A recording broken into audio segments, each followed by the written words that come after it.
Hola, soy Ignacio López, tengo 23 años y soy de Barcelona. Bueno, yo soy parecido a todos los jóvenes de mi edad. Me gusta estar con mis amigos, me gusta estar con mi familia, me gusta salir y también me gusta hacer deporte. Creo que tal y como está el mundo hoy en día, tenemos los jóvenes, digamos, tenemos la llave y tenemos la oportunidad y la fuerza para demostrar que podemos cambiar las cosas, ciertas cosas que no nos gustan. Y ahora os voy a hablar de una cosa que a mí me gusta cambiar con los amigos.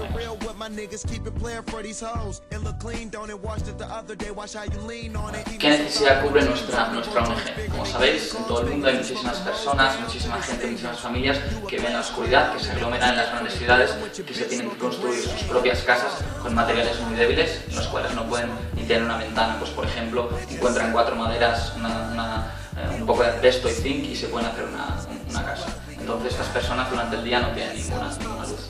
Entonces, ¿qué hace Liter of Light? Liter of Light, nosotros con una botella de litro y medio de Pepsi, lo que hacemos es, hacemos un agujero, por ejemplo, si el tejado es de asbesto, realizamos un agujero del diámetro del centro de la botella e instalamos la botella en una botella. Entonces esta botella la rellenamos con agua y con 2 mililitros de cloro. La función del cloro es que la botella no se dañe y pueda perdurar unos 5 años. Lo que hace la parte superior es atraer la luz del sol y con la parte inferior, digamos, que alumbra la habitación, la cocina o lo que sea. Entonces esta botella puede ser de hasta 40 litros. Entonces, esto le puede cambiar mucho la vida a las familias, porque entonces los niños durante el día pueden estar en casa, realizar los deberes o realizar lo que quieran.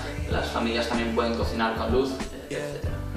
Entonces, ¿cuál es uno de nuestros objetivos? Nuestros objetivos es ser capaces de enseñar a las comunidades pobres para que sean ellos los que instalan botellas. Nosotros creamos una figura que se llama el emprendedor social local. Entonces esto quiere decir que cuando nosotros vamos a una nueva comunidad, hacemos una prueba piloto y cogemos 2 o 3 personas de esta comunidad para que vayan aprendiendo durante todo el día. Entonces estas personas son las que en el futuro tienen que seguir instalando estas botellas de Liter of Light.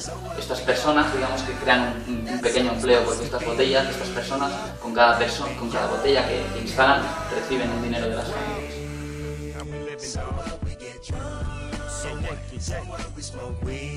El futuro de nuestra ONG es seguir instalando cuantas más botellas mejor en todo el mundo. Nuestra ONG la empezamos hace 1 año y medio y ya estamos en 15 países, tenemos 15 organizaciones diferentes, como pueden ser Liter of Light Colombia, Liter of Light Suiza, Liter of Light Filipinas, etc. Entonces nuestro objetivo es seguir instalando y seguir aumentando el número de países. Además, queremos desarrollar una solución para la noche, para que las comunidades se puedan beneficiar de también tener luz durante la noche. A nivel personal, creo que en el futuro mi mayor reto va a ser compaginar la vida profesional y la vida personal con, digamos, el desarrollo y el trabajo en esta ONG.